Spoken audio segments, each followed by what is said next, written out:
Welcome to the Princess Experience. This is going to be a very special episode because it's our Destination Australia episode. For that, we're going to have a conversation with the official distributor for Princess Yachts in Australia, Greg Haynes. We're going to talk to Peter Staalsmid of Sevenstar about moving your boat to Australia. And once it's in Australia, where can you go? Well, there's this extraordinary marina called Rivergate, and the owner of that marina, Tom Hill, will also join us. Bill Barrow is going to take us on an exploration further into Koi Pool, but this time we're going to explore the metal shop and where our tanks are made. And finally, we have a very special treat for all of you who are fans of Rossgill. Now, we want to continue to hear from you, our audience, throughout the series. So if you'd like to write into us with any questions or a direction that you'd like us to explore for future episodes, then please feel free to do so. Before all of that, let's join Rossgill aboard the Y78.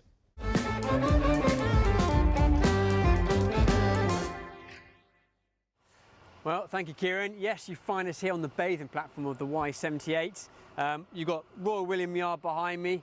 I'm outside Shed 10 where we built the 78 and the 85. And we're going to go through a bit more detail of this area of the boat.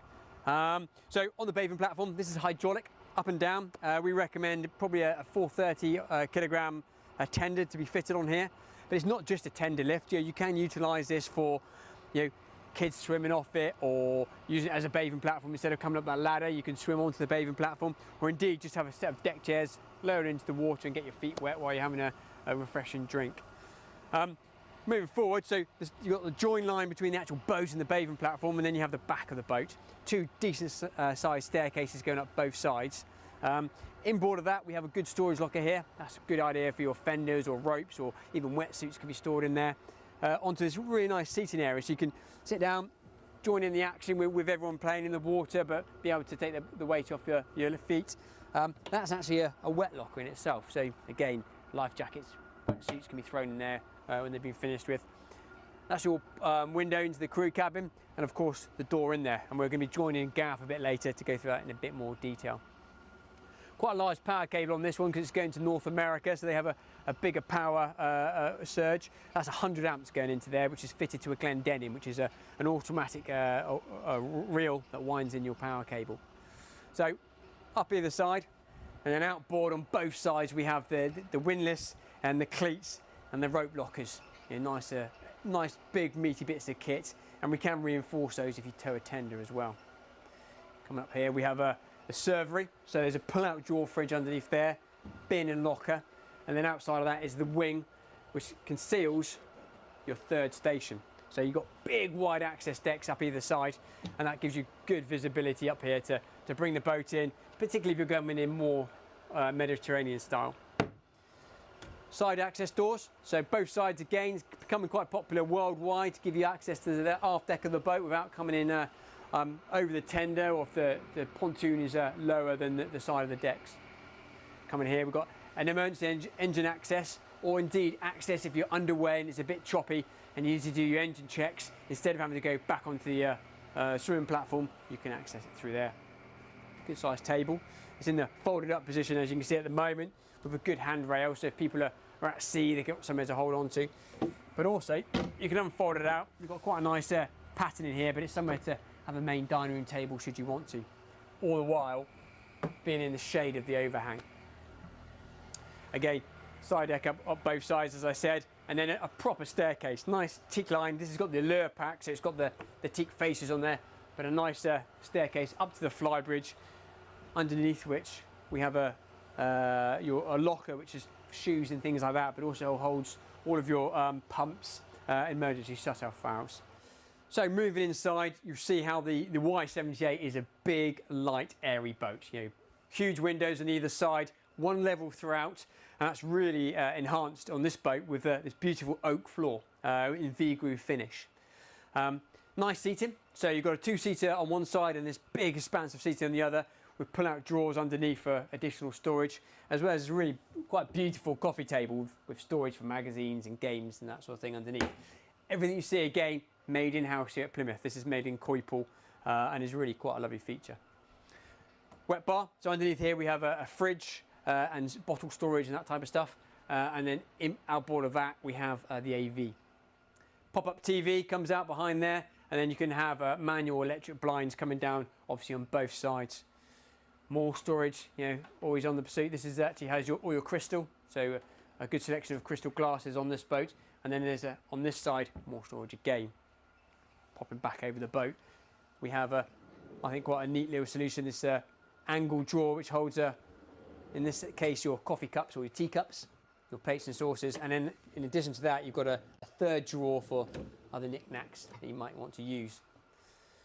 Galley on this side. This has got an electrical sliding glass partition which gives you a bit of privacy from the galley, or just close it off a bit if you want to get away.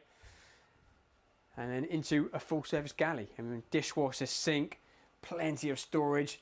You know, it gives you a real good interaction with your owner or your guests. You're not hidden away downstairs. You really do feel as if you're part of the entertainment and part of the boat. As I said, we've got a wine cooler on here, which is a nice addition, as well as on all Y-class boats, it comes with a sub-zero refrigeration, so you've got plenty of refrigeration there, as well as your freezers underneath. This boat's fitted with the optional ice maker, so plenty of ice. There's also an ice maker in that Sub-Zero too. On the opposite side, we have a good-sized dining table that, you know, full complement of ship's guests can eat here. This actually slides out, so if you want to serve all the way around, you've got space. And then if you're not serving, it's more, you know, morning breakfast table, wherever it may be, it can slide in slightly more out of the way. It's actually fitted with the glass bulwark on there, so you can see out and you get a bit more of a sea vista through that full height window. Really quite remarkable. Coming forward, guest accommodation, or sorry, owner's accommodation down there. So owner has his own private staircase, which we're going to take a look at a bit later, and then the guest staircase goes down forward that way. Up here on the starboard side, I have the helm position. 2 chairs, one for the navigator, one obviously for the helmsman. And from here, you've got a real commanding position. Visibility is fantastic, both forward and backwards. Like all Princesses, yeah, the 78 runs at about a 3-degree bow rise, so very flat indeed. So our visibility really isn't a problem at all. I've got 2 real good Garmin screens here. You can have Ray Marine if you prefer. Central screen has solely dedicated to engine instrumentation, and then you've got all the normal control heads for autopilot, your thrusters, and this boat is fitted with a Seakeeper. Outboard, I've got a hydraulic door. So this is a carbon fibre door that you press a button, unbolts, and it pops open, and you can gain access to the foredeck or to make yourself aft. Again, storage underneath that locker, cup holders, trinket holders. You can put phone chargers, that type of thing in there. And then back over here, obviously past the staircases. It's a real nice spot on the boat. Plenty of light. I'm sat underneath the bridge window, so beautiful morning light. I've got a drop window on that side, so I wanted some fresh air. And you've got this amazing view back through the dining room, saloon, and back onto the aft deck, and you really appreciate what the 78 is all about.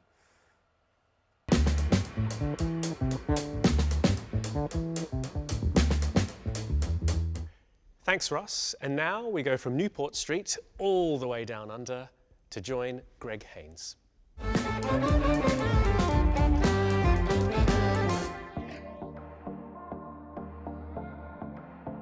Welcome to Australia's Gold Coast. We are overlooking the Princess Dock here at our Australian headquarters. We're at Sanctuary Cove Marina. Hi, my name's Greg Haynes. I'm the dealer principal here at Princess Yachts Australia. My family's been in the marine industry since 1959, supplying thousands of boats to customers all over the world. Our team here at Princess Yachts Australia pride ourselves on creating some unique experience for our clients, be it boat show events or annual owners' rendezvous to the Australian Great Barrier Reef. It is truly one of those very special places that certainly needs to be on everyone's bucket list.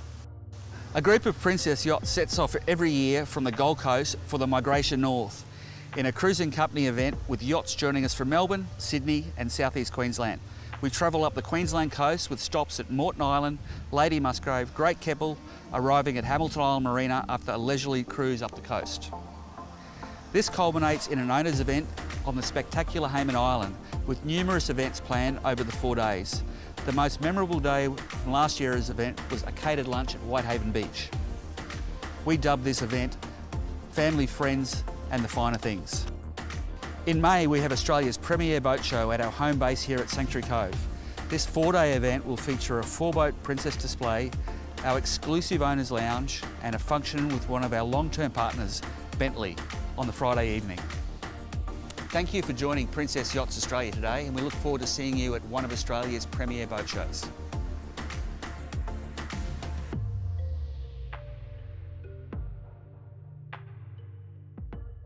So previously, we've joined Bill Barrow to explore koi pool and how our furniture is made. But now Bill's going to take us through to the metal shop and to also have a look at how our tanks are made.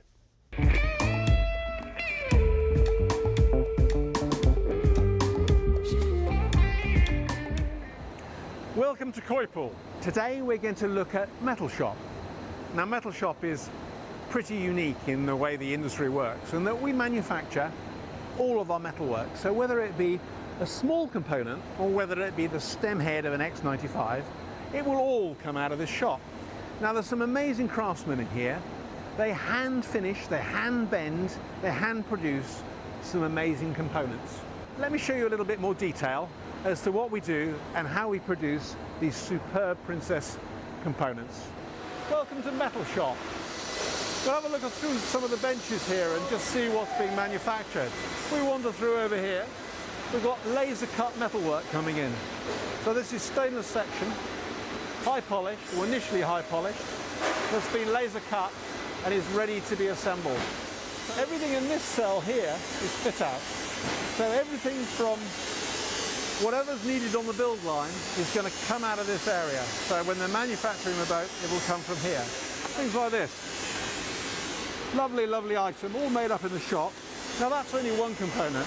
We build very many that are very much smaller and many that are much bigger. But let's have a look a little further down the shop and we'll see what else we can find. Well, you've seen components being put together on the bench. Lots and lots of small components going together, making various parts. In this cell here, we're manufacturing parts for major molds. We've got stem heads. So really detailed, fantastic bit of stainless work. All made in-house. So all welded up, all the detail in. Bronze stem head roller in place. Again, you can see all the retaining fastenings and all the detail that's gone into its assembly. It's an absolutely amazing fabrication. And we build all of these from a 40-footer to an X95. Going smaller, we make all our own cleats and fairleads. A lot of people don't believe that with Princess we don't just go out and buy a cleat or buy a fairlead, but we don't, and we never have. So we make all our own cleats and finish them to an amazing style. So we produce these in small, large, whatever size. A really, really nice bit of Princess quality. But the final icing on the cake with any bit of stainless is the polish. The polish is going to give it longevity. So in this shop in here, we are going to polish it to an inch of its life. We're going to polish it to death. It's going to look like a mirror. Once we've been through that mirror stage, once we've checked the polish, that it's perfect, it'll be wrapped, packed, and then on line side. Okay, this is tanks. We're building all our fuel tanks here, built of marine grade alloy.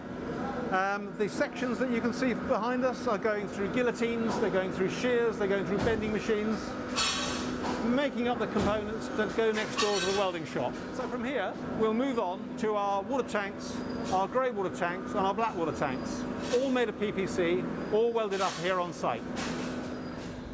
There we have it. That's the end of metal. I hope you've got a little bit of a flavour of what we do here in the way of metal finishing. You've seen the craftsmen, you've seen guys hand bend metal tube.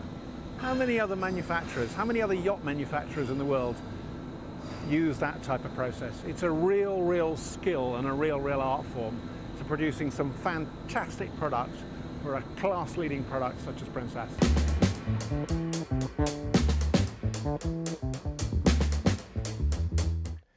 Thanks, Bill. And now let's take a look at the lower accommodation of the Y78 with Ross.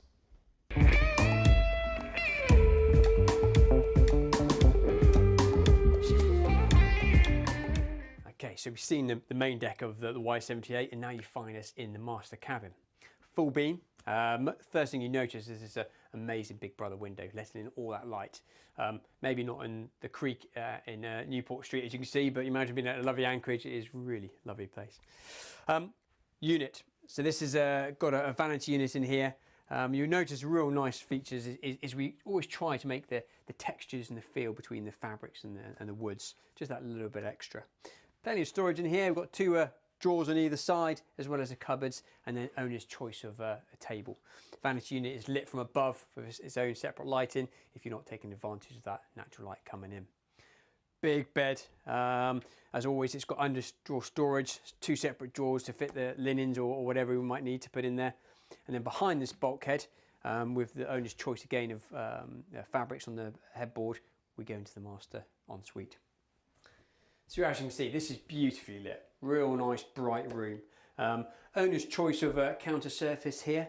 That can be in stone or of your choice. Two separate sinks. And then what's quite nice is you can get your feet right underneath here, so you can lean over if you're having a shave or brushing your teeth and not get the floor all wet. Floor can be heated should you want to, and you can also have a heated towel rail behind me here. Lovely outboard shower, rain shower above, and the separate wand as well. Nice and big, as well as having them a nice big port light there. I mean, calling it a port light is a bit unfair really. It's a window, isn't it, with an opening section and plenty of room to put any toiletries you want to. Like I said, nice ensuite. Added extra benefit of this is engine room bulkheads there. A bit like I've said before, gives you extra insulation between the master cabin and the engine room, and then out into double wardrobes just where you are now, incorporating that full beam of the boat. So coming back into the master cabin again, on the opposite side we have a real nice area that you can customise to your own uses and needs. So as standard, you have a settee over there. You can also incorporate that into a full storage locker, so full length of the cabin. So on the opposite bulkhead to the bed is the television, and then outboard of that we have the control units for the air conditioning and the lights. They're repeated on either side of the bed as well. And then you get onto your lower landing, down that private staircase which is lit by that big window, and in there you have storage for your wash machines and your tumble dryer, which can be a combi unit or separates. And if you have a separate dryer, then that is vented as well, and you have lots of storage for linen, cleaning materials, that type of thing. So we're going to go back up the staircase now and go forward and take a look at the forward accommodation. So it's really nice to have your own staircase down to the guest accommodation. You've got your own private staircase to the owner's cabin. This is lovely to have the guests have their own staircase, so it gives everyone their bit of privacy. So off to the side we have the queen cabin. Now this can come as a fixed double, or as you can see here, two singles that slide apart or slide together to give you a full walk around double bed. Nice storage outboard of it, plenty of head height, and then that big window on the outside to let natural light in. Today you've got an S78 there, so we can't take advantage of it. Vanity unit, TV should you want it, is in here, again lit from above, and then we have one of the Jack and Jill doors to the day head. So this will be used by your guests during the day to save them using the master cabin, and at night comes the ensuite for this one. Moving out through the nicer passageway, again plenty of space here past that day head, and then directly opposite we have the twin cabin. Now this does actually slide together, these bunks, not quite like the opposite side where you have the walk around, but this bunk moves over should you want to. More big lights out there, above head storage, and then opposite we have the ensuite next to the wardrobe there. So underneath here we have storage, and a lot of clients use this as a good area to put all the luggage. So when you collect luggage and you've got a full boat, everyone can put their soft bags into there.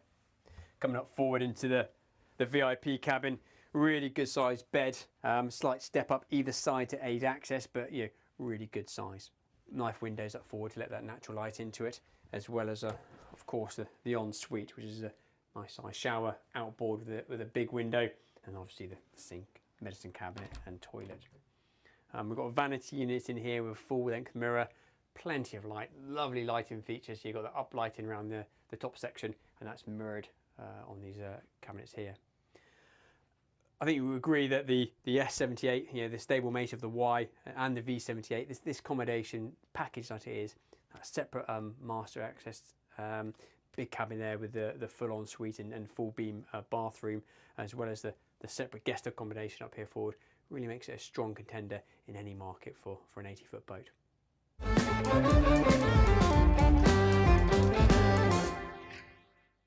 So thanks very much to Ross for the lower deck off the Y78, and now we're joined in the studio remotely by a really lovely guy, and his name is Tom Hill.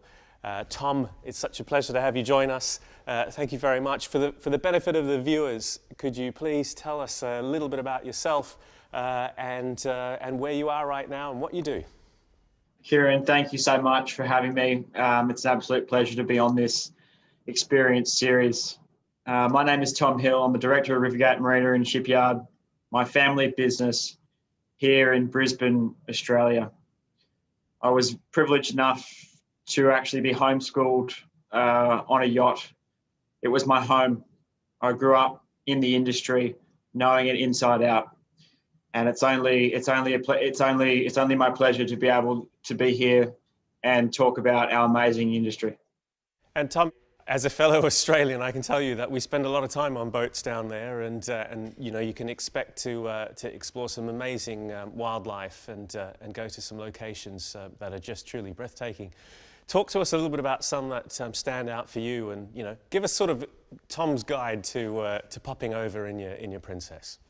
Look, Tom's guide to cruising. I'm going to start down the bottom at a place called Tasmania. The next series of photos behind me you'll see are taken by myself. Tassie, best way I can describe it, it's raw, it's rugged, it's a bit cold. It's really untouched though, and it's very pristine. You get amazing oysters, you get incredible bluefin tuna, but expect some wild weather. But I think it'll be worth the trip down to Tassie. Moving slightly further north, the jewel in the crown, as I call it. This is a place called Lizard Island.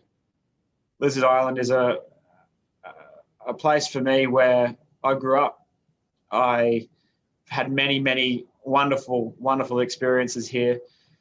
Lizard is made famous by Captain James Cook. James Cook climbed the tallest mountain on this island, and he mapped out part of the reef after unfortunately running his vessel aground at a nearby reef, and he named that reef Endeavour Reef, believe it or not. But look, this is a World Heritage Site. It's a national park. You can, again, there's a little airport here. The fishing and diving is amazing. That's great, Tom. You know, I'm really looking forward to it now. Getting back home at some stage and jumping in a boat with you and whizzing around to all of these places. Tell us a little bit about Rivergate. It's an impressive facility. I'm really fortunate to have toured it together with you many years ago, and for our viewers, it's one of many great facilities that you have in Australia, but I see it as a very unique starting point for experiencing boating, particularly if you take your boat from any other part of the world and choose to take it to Australia to visit Australia. So tell us a bit about Rivergate. Rivergate is my family business. It's where I started from the bottom and worked my way up. Rivergate is a refit and maintenance facility based on the Brisbane River with deep water access. We have an international airport just next door. And last year we were voted the third best refit and repair facility in the world by Boat International. Fantastic. Going through Rivergate, what I found was, you know, if you dropped your sandwich en route on a little walk through, you could just easily pick it up and eat it. And it's very hard to say the same thing about a marina anywhere else in the world. But in Australia, we tend to really aim for excellence with marinas. Talk to us about the future of Rivergate and where you want to take it. Thank you for that.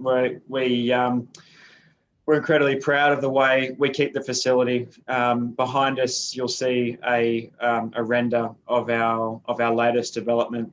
This is a $200 million expansion plan targeted at super yachts. We will be having a 3,000-ton synchro lift capable of lifting vessels up to 90 metres. So this is a very exciting development, which has been 4 years in the making. and we welcome international vessels to this facility. That's great. Thanks very much for that, Tom. We look forward to catching up with you again soon. Hopefully we can get you back into the series, or we'll finally find a way to make it down to Australia, COVID permitting, and spend some time with you at Rivergate once more. Sounds good. Thank you, my friend. Bye, Kieran. That was Tom Hill of Rivergate Marina in Australia, and now we're going to jump back with Ross and Gareth to look at the flybridge of the Y78.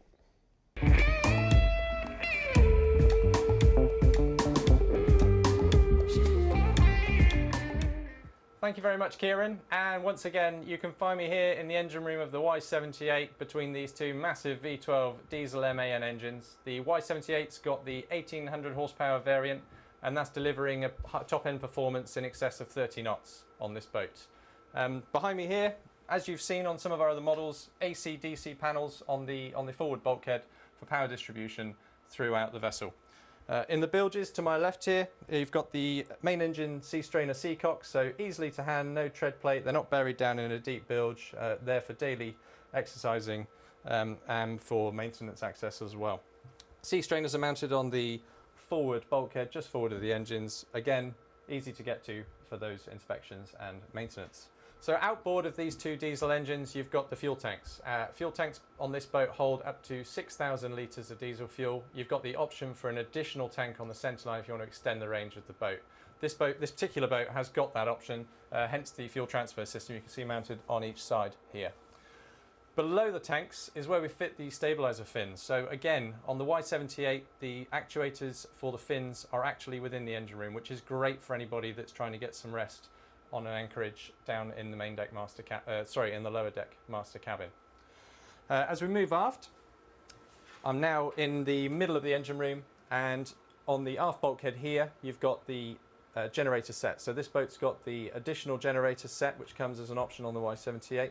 You get a 22.5 kilowatt generator as standard with the option for an additional, and you can upgrade both of those generators to 27 kilowatts. So if you go for a really large specification, there's plenty of space for all the power that you need. This boat also comes with a gyro stabilizer option, and that mounts here in the middle of the engine room. It's a Seakeeper 18 unit, and again that's a really nice option to have if you're spending a lot of time out on the anchor. So I'm now going to move aft towards the crew area. Off to starboard, just forward of the engine room door here, we have the air conditioning system, which comprises of two chiller units with the auxiliary batteries for all DC power through the boat below. Above me here, you've got the secondary access to the engine room from the cockpit floor, which is a really good size, so it's not just an occasional access. You could actually use that for inspecting the engine room underway or for any maintenance access that doesn't need to come through the crew area. As you can see, really robust engine room door, as you've seen on many of the other Y-class models, with the viewing port in the top for easy inspection. This particular boat has gone for a slightly different layout here in the crew area. So we've got a full height fridge freezer here, which is fantastic for anyone that's happy to run the boat with two crew. Got plenty more refrigeration space down here as back up to the main galley on the main deck. It's a really good size hanging locker here, which would be good for wetsuits or any wet gear that's being used on the bathing platform. They've also gone for an additional microwave in here. There's some storage below, and then this particular boat's got an additional power cord for shore power, so the space below there has been taken up for that on this particular boat. The standard Y78 has a berth above here, or space for a berth I should say. It actually comes as a countertop, but you can put a mattress there so that you can have an additional third crew member sleeping down in this space if you want to. And with that you get a window above with an opening port light in it as well. There's also plenty of space for a washing machine and a separate dryer should you require them. As I move out to the port side, we're now moving into the crew cabin. And as you can see, it's a really, really good size. You've got athwartship berths for two crew members with plenty of space and plenty of headroom at the head of the beds. Both with independent reading lights, storage in this forward bulkhead here, plenty of storage underneath the berths here on both sides, and hanging locker aft with a transom window above. This cabin's been fitted out really nicely in keeping with all of the other staterooms on the boat, so should you be an owner-operator, and this cabin could actually feature as a fifth cabin. As I come back into the engineering space, to my left here, which is forward, you have a separate bathroom for this cabin also, with independent shower stall as well. You've got 3 really good sized steps up to the transom door here, which leads out to the bathing platform. The bathing platform is suitable for lifting a tender up to 430 kilos and is a really nice space on the boat when the boat's out at anchor. And that's really it for the space down here on the Y78. For me, this is the quintessential Y-class boat. It offers everything that we are trying to offer with a Y-class. You've got owner-operator capability. She's a very easy boat to handle. You can crew the boat. You've got plenty of space for crew to live down here comfortably, which makes her really good for the charter market as well. Well, thanks, Gareth, from the engine room. We all know your favourite place to hear on the flybridge of the 78, the Y78. Now, as you can see on this boat, we have a crane. The crane is an optional extra on this boat should you want to keep the tender up here or a jet ski. If you don't have this, then you can have a large sun pad out here as well. When you have the sun pad, you have a nice railing all around the back with a nice glass feature similar to on the 85. Now, sun's coming out, but we have been raining, so as we walk around, you're going to see quite a bit of wetness everywhere and damp decks. That'll give you a good idea of how the boat is pretty well sheltered in these elements. We're also outside shed 10, which is where we build the Y78 as well as the 85. So you will hear some noise around us as the guys continue to build the boats. So as I said, nice big aft section here. Staircase down from or up from the aft deck, nice and secure with the drop catch over it to keep it secure if you've got younger children or want to keep the weather out if the boat is left over the winter months. And then moving forward, part of the reason why this boat has been so successful, we built over 100 of these now, the Y78, and it's this big seating area, big flybridge where people can enjoy. Bit of noise behind us, that's the 62 just being lifted out following a sea trial. So nice big seating area, as I said, plenty of room for family and guests to sit. Table for occasional dining or coffees. Can fold out and turn it into your main dining table if you like to sit up here during the day or in the evening. Opposite the bar. Bar is fitted with a really good barbecue, pull-out drawer underneath, plenty of storage underneath there, as well as obviously your sink. A nice place to entertain from. Moving forward, we've got a really nice seating area on both sides. Now, on this side, we've got the daybed that slides out, similar to the other models, so guests can sit there and retain a bit of privacy, but also out of the wind if you're running. And then 2 good helm seats. So you've got your navigator and your helmsman here, double screens, so you can again have your radar on there or your chart plotter, as well as all the boat's instrumentation. We've got hydraulic thrusters on this boat, so hydraulic thrusters are standard. You can order the boat with fin stabilisation or with a seakeeper, so you can have an extra head unit up here should you want to. And then looking forward, you have a really good view out there of the bow, being able to see your guests and family enjoying themselves up there on the windy spot. That comes with an optional, should you want it, sunshade as well. Talking of sun, we are on this boat, it's got a hardtop. Now, as standard, it comes with a normal radar arch with a bimini. Now that can be hydraulic or manual, and this one is fitted with the hardtop, painted on this option, or you can have it as a bare GRP, or you can also have it as solid section or with an opening section as well. So, good size. Again, why this boat has been so popular is the space we have up here. Plenty of room to entertain your guests and family, as well as just a nice space to enjoy yourselves. Thanks very much.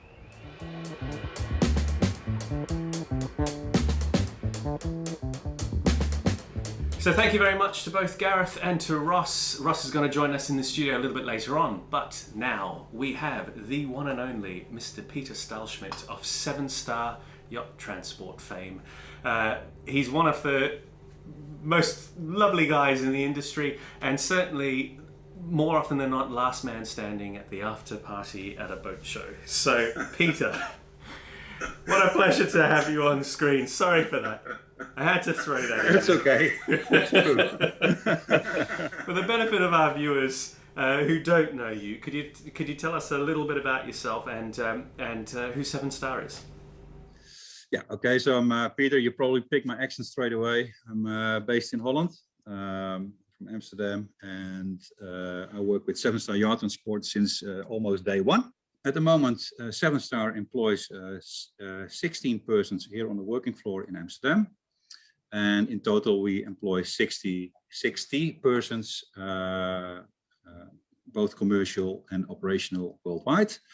And they're all only busy with yachts. And we ship around 2,000 yachts a year at the moment. I must say, this company has grown into the market leader worldwide. And we're a proud group of people, hardworking. We don't mind a challenge, but there always has to be a little space for some fun as well. Okay, so let's say you had the boat in Palma and you wanted to discover Australia. You wanted to take it down there and leave it down there for a year or and cruise around. How would you actually ship that boat there? Where would you stop along the way, and how long would it normally take? And how many people have done it recently? Yeah, recently, I would say if you look at last year and this year, it changes a bit, but it changed a bit. So people are not going to Australia for a month. If you bring a boat to Australia to explore Australia, you go there for at least a year. But how the process works, it's quite simple. You give us a call, you shoot us an email, you say, this is the boat I want to have in Australia. We guide you through that process. First question is always price. And then it's when and what route do you follow? And normally we go through the Suez Canal. So we have our armed guards on board when we go through the Gulf of Aden. It's still a tricky area. Then we sail either via the south, so via Fremantle, Seychelles, Mauritius, to the east coast of Australia. The majority of the yachts we ship to Australia is either to Brisbane or to Newcastle. If we go to Brisbane, these yachts end up a lot of times at Rivergate Marina or Gold Coast City Marina for the first let's say preparation for the trip. If they're going to do a trip along the Gold Coast, for example, or to the Great Barrier Reef. And a lot of yachts are also shipped to Newcastle, close to Sydney, where they do their wandering around from there. It's an exciting proposition, really, because if you have a look at how overpopulated and densely populated some of the destinations are currently in the Med, it's a bit of a I know it takes a lot of preparation and planning, and obviously there's a commitment of time to use your boat so far away, but it really is quite a marvelous part of the world to be on a boat. Both you and I have done it, so not together, but we've enjoyed what Australia has to offer from the coastline, and it is just remarkable. It is remarkable, and besides that, I once gave a presentation about mapping out basically the Pacific, and if you compare it to the Caribbean, and you look at the whole area of the South Pacific basically, and how much you can explore there, the nature which is stunning, that you can still have your private anchorage, those kind of things, perfect food, sunshine. If you have the resources to do it, you would be crazy not to do it, I think. Yeah. That's my personal opinion. Yeah. And so, yeah. Absolutely. Pete, thank you very much. Absolute pleasure as always. I can't wait till we can meet up again at an event, a conference, a boat show somewhere in the world. But until then, our regards to everyone at Sevenstar over in the Netherlands, and thank you very much for your time. Thank you very much, Kieran, as well. And I hope we all have soon the opportunity to meet again, to have the drink together as well, because we sell fun in the end, all of us, and but we like to be a part of the fun as well, and that's something we are good at, I think. Great. That was Peter Staalsmid of Sevenstar Yacht Transport, joining us here for the Experience Series.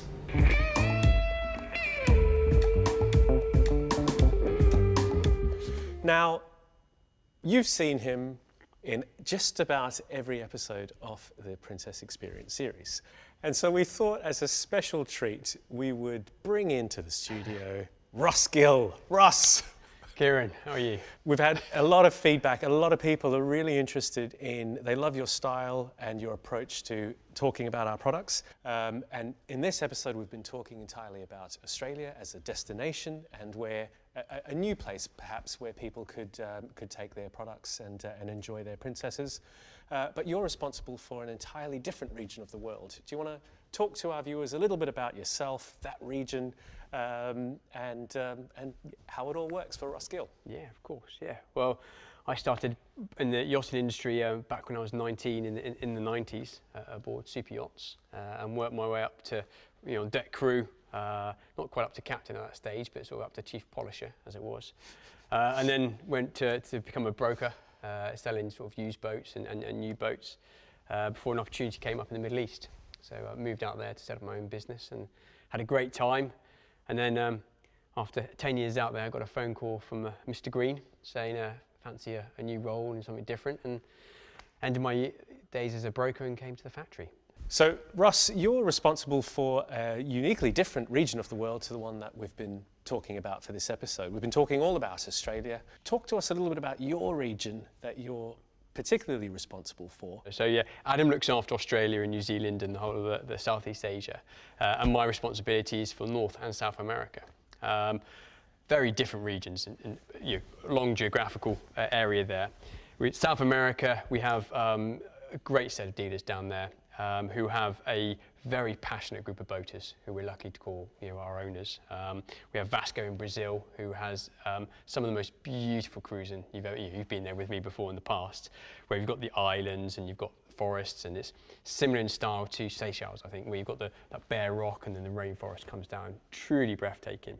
The guys in Argentina are going through a bit of a tough time. I mean, historically, they were huge in terms of the numbers of boats. They've got a bit of a tough import duty now, but they do a great job, and they look after Uruguay as well, which is beautiful. Very nice. Again, beautiful coastline. Montevideo is stunning, and then you go all the way up to the guys in Colombia. We've got a couple of brothers there who have got very passionate boaters indeed. They are all about the weekend. They go off their islands. You've obviously been there before with the R35 when we did the video, and then over to Peru. We have a new dealer over in Peru, and that's.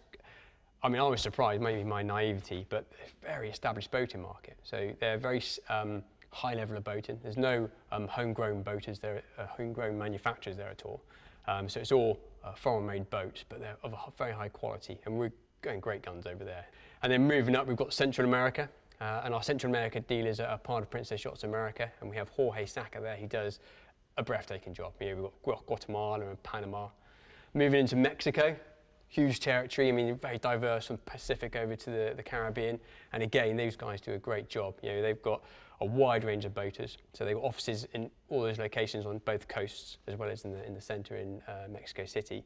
And then we get to the United States and Canada. And our team in Princess Yachts America have been doing 25 years now. 25 years, that's right, yeah. 25 years this year. Fantastic. And they live and breathe Princess. And they're supported by a unique and probably the envy of many dealerships around the world, of a sub-dealership, ranging from the guys who look after South Florida and Florida as a whole, which is the Caribbean and the Bahamas, some terrific boating areas, all the way up to the guys in Vancouver. We have a great team up in Freedom Marine up in Vancouver, which is possibly some of the most breathtaking boating, apart from Australia, in the world. So it's a great territory to look after. You and I took the R35 up to Toronto and went as quick as we could to some of the fantastic lakes up in that part of the world.